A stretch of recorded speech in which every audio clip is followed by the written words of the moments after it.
raw ang More National Liberation Front o MNLF na makipagtulungan sa pamahalaan at sa MILF upang makamit ang kapayapaan sa Mindanao. At kahit wala raw ang suporta ng dating leader ng MNLF na si Nur Mizwari, handa raw ang liderato ng grupo na itaguyod ang ikabubuti ng Mindanao. Nakatutok si Cara David. Muslim, lumad, militar, rebeldeng grupo, MILF at pati MNLF. Mga dating magkakaaway sa loob ng mahabang panahon, ngayon nagsama-sama sa isang espesyal na pagkakataon. Ang paglagda sa Comprehensive Agreement on the Bangsamoro. Isa sa mga unang dumating sa seremonya si Datu Abul Alonto, ang bagong leader ng MNLF. Matatandaang nung nakaraang taon, matindi ang pagtutol ng MNLF Mizwari faction sa Bangsamoro Framework Agreement at nauwi sa bakbakan sa Zamboanga ang kanilang protesta. Pero ang MNLF ngayon, handa nang makipagtulungan para sa kapayapaan.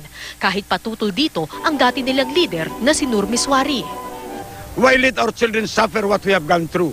If we can finish it, we can do it. Let's finish it. And if it requires the consolidation of the Moro National Liberation Front, supporting the Moro Islamic Liberation Front, we must do it and we will do it, with or without you, my dear brother. Ang Bangsamoro political entity ang papalit sa ARMM na itinatag noong 1996 sa pamumuno ng MNLF. Si dating Senador Santanina Razul kasama sa mga bumalangkas noon ng kasunduan. Pero aminado siya na maraming pagkakamali ang dating peace agreement na ngayon ay naitama na sa Bangsamoro Agreement. Mas maganda ngayon kasi mayroon na provision for wealth sharing, power sharing. Dati wala. The MILF must have learned from the mistakes of the previous MNLF. Pero hindi lang mga Muslim ang nakatira sa mga lugar na sasakupin ng Bangsamoro political entity. Kaya ang tanong ng ilan, paano naman ang mga hindi Muslim? Mensahe ni Cotabato Archbishop Orlando Cardinal Quevedo sa lahat, huwag matakot. The rights of non-Muslims in the Bangsamoro are going to be not only protected but also promoted. Their lands will not be taken away. The freedom of religion is going to be respected.